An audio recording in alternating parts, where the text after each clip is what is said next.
Olá, bom dia, minhas amigas e meus amigos.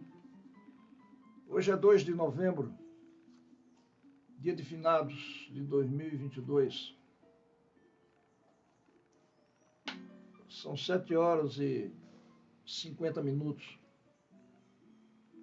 Momentos depois de Lula vencer as eleições do último dia 30,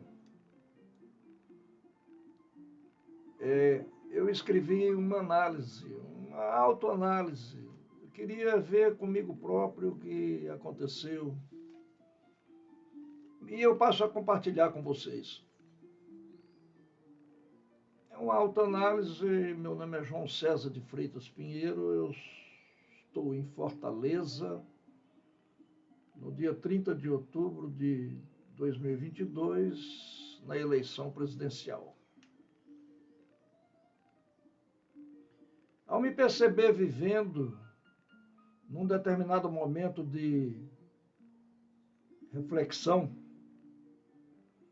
mais profunda, recorro aos ensinamentos, memórias, concepções e observações acumuladas para tentar distinguir o que eu sou e em que mundo vivo.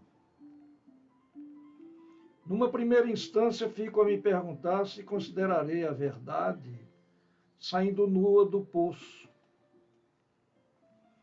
ou a mentira com as vestes roubadas da verdade, correndo pelas matas a enganar os bichos. Então, opto por ser mais prudente, considerar a mentira como mais corriqueira, quanto mais em sua astúcia de se estabelecer para sustentar o poder do convencimento. Posso até usar a fórmula cartesiana de decompor os fatos, esmiuçando-os, separando-os, parte por parte, em sequência cronológica, para encontrar sua essência e sua representação, atingindo com isso um grau satisfatório de conhecimento, talvez minha meta mais perseguida. Seria exaustivo e tedioso examinar toda a minha biografia para que me apareça a razão de viver e minha importância nesse mundo. Meu espírito narcísico, egoísta e conservador reformista, eivado de uma covardia tolerantemente admitida, não admite a clandestinidade que às vezes é necessária na guerrilha revolucionária. Portanto, quedo-me a somente berrar num conjunto de animais desgarrados do rebanho, estourado, na direção da barbárie do estado de natureza. Poderia ter nascido em qualquer época ou local.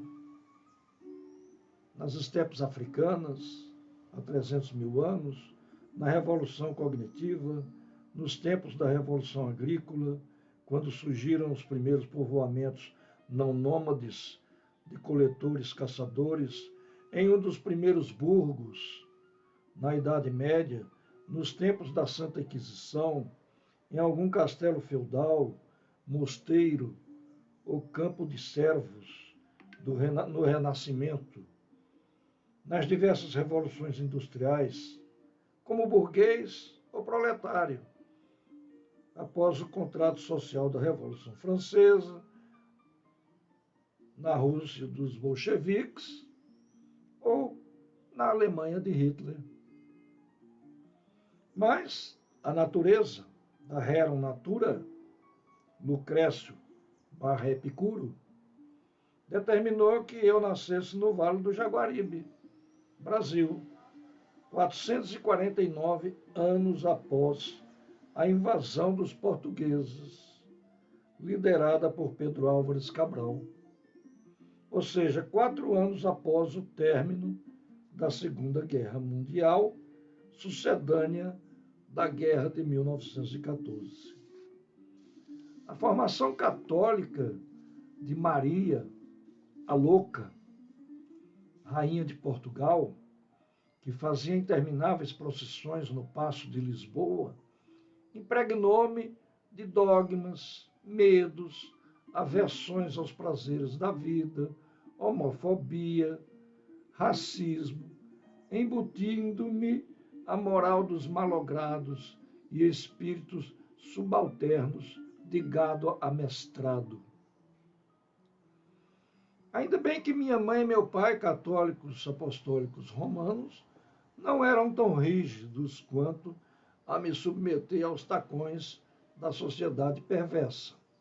Assim, tive a oportunidade de desenvolver um certo senso crítico, aguçado quando adotei me alistar nos movimentos de esquerda. As lutas da esquerda brasileira foram incapazes de derrubar a Casa Grande.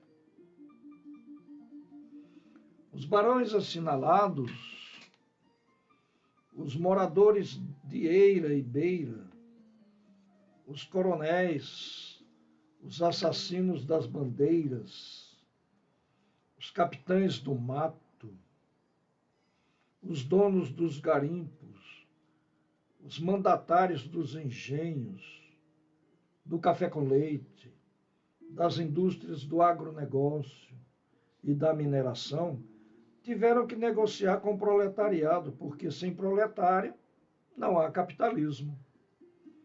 Até mesmo agora, na indústria 4.0, da internet das coisas, da inteligência artificial, da automação e robótica, patrões e empregados sentam-se à mesa de negociações para que haja reprodução e acumulação de capital.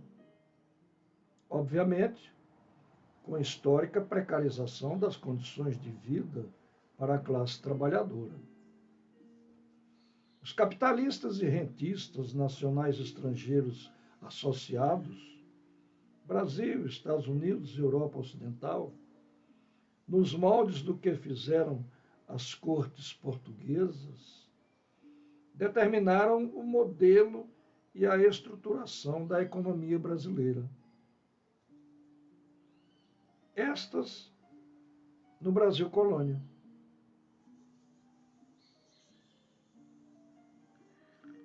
Os primeiros, quando resolveram implantar no país um desenvolvimento à la Getúlio Vargas, que criou a consolidação das leis do trabalho, financiando a industrialização, principalmente nos segmentos de uso dos recursos naturais renováveis e não renováveis, minérios, em parte como esforço de guerra contra o eixo Alemanha, Itália, Japão. Afirmo que uma certa trinca na rocha do colonialismo cristalizado ao longo de 500 anos só apareceu em 2002, quando Lula ganhou a sua primeira eleição para a presidência da República. O Partido dos Trabalhadores, PT, pelo qual foi eleito, conseguiu negociar com os donos do poder econômico, a burguesia de direita e de centro, que, trôpega, bombardeada no ringue por possantes murros, findou acedendo às demonstrações de que seus privilégios seriam mantidos, mesmo com a adoção de programas sociais. E assim, o PT governou o Brasil, sempre tendo que se desviar de golpes, os mais baixos que a burguesia podia dar, até que foi posto a nocaute. Quando tombou a lona no impeachment de Dilma, o que há de mais desprezível e desumano assomou da lama para tentar destruir o PT, os partidos de esquerda e os movimentos sociais. Sob a desculpa e a impregnação na mente dos desavisados e analfabetos políticos de que estava combatendo a corrupção, a burguesia utilizou o poder judiciário. Com levantamentos feitos pelas próprias ferramentas fortalecidas pelo governo Lula, Ministério Público e Polícia Federal, colocaram na mente dos pobres e da classe média, através da grande mídia corporativa, que o PT e Lula realizaram a maior corrupção da história do Brasil nos chamados processos do Mensalão e do Petrolão. Foi criada uma força-tarefa, chefiada por um juiz corrupto, Sérgio Moro, com parceria de um promotor também corrupto, Dallagnol, depois considerados suspeitos e parciais pelo Supremo Tribunal Federal. Depois de encarcerarem Lula por 580 dias, impedindo-o de concorrer na eleição de 2018, na qual era o favorito da população, Moro foi aos Estados Unidos ganhar dinheiro como consultor para gerenciar reabilitação das próprias empresas brasileiras de engenharia que ele quebrou na Operação Lava Jato. Escancarava-se assim sua volúpia por ganhar dinheiro após ter tentado criar um fundo para, junto com Dallagnol, se assenhorarem de milhões de dólares com base na Lava Jato. A falta de compostura desse juiz ladrão foi tanta que, após a burguesia, pela extrema-direita e os equivocados de direita terem colocado na presidência um genocida, miliciano, assassino, misógino, racista, anticristão, desumano, Bolsonaro, ele aceitou ser ministro da Justiça com a tarefa de combater a corrupção. O envenenamento da sociedade brasileira é tão grande que estes gestores do ovo da serpente nazifascista foram eleitos para o parlamento nesta eleição do primeiro turno de 2 de outubro de 2022. Ontem, dia 30, Lula foi eleito presidente da República com 1,5% de frente na eleição da democracia burguesa, vencendo com essa mínima margem a extrema-direita, que recebeu votos de favelados, analfabetos políticos, classe média equivocada, profissionais liberais golpistas do discurso de não vote em ladrão, enfrentando a máquina de Bolsonaro, que determinou à Polícia Rodoviária Federal fazer blitz, bloqueando ônibus para que eleitores não pudessem chegar aos locais de votação. Como diz Bertolt Brecht, a cadela do fascismo está sempre no cio, e a grande luta vai começar entre a extrema-direita e os democratas burgueses aliados às esquerdas. O futuro das novas gerações de brasileiros e brasileiras está lançado. Após escrever este texto, alguns acontecimentos foram divulgados principalmente pela imprensa alternativa, a imprensa que fala a verdade. Um deles é que o diretor-geral da Polícia Federal é conivente e talvez tenha organizado com caminhoneiros bloqueio das principais rodovias do país. Em mais da metade dos estados, mais de 500 bloqueios para impedir as pessoas de irem e virem,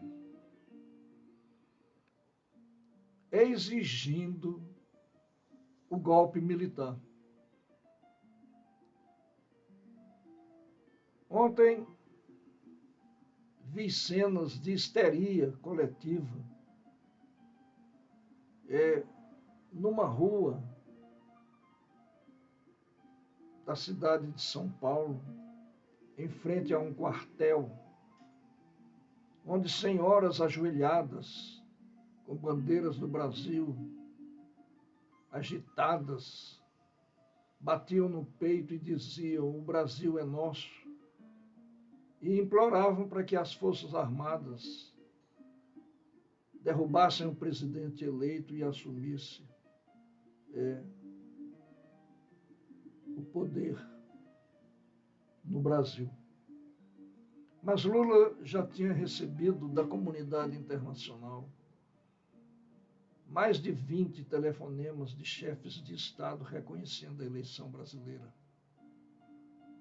Dentre eles, o próprio Biden, presidente dos Estados Unidos, Macron, presidente da França, representantes da União Europeia, a China, da Índia, da Rússia. E o presidente da Argentina viajou, veio diretamente almoçar com Lula, pessoalmente dando seu aval ao novo governo brasileiro. Bolsonaro demorou 45 horas para dizer ao povo brasileiro que a eleição estava terminada, sem reconhecer a vitória do Lula.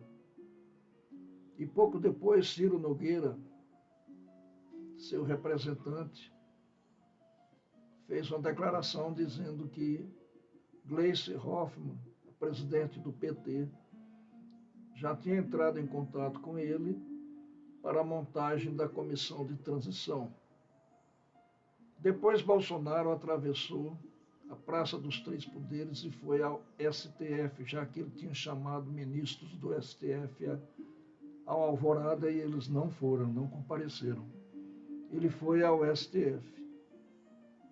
Dizer o quê? Eu não sei. Mas especula-se que ele foi ao STF dizer que aceitava a eleição. E possivelmente deve ter solicitado que não fosse preso, junto com os seus filhos da quadrilha de milicianos da qual eles todos fazem parte.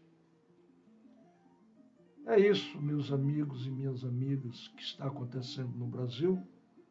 Muito obrigado por terem me ouvido. Este foi um primeiro apanhado que eu consegui fazer dos dias de tumulto que o governo anterior plantou nesses 4 anos aí de desgoverno. Muito obrigado, bom dia, até a próxima.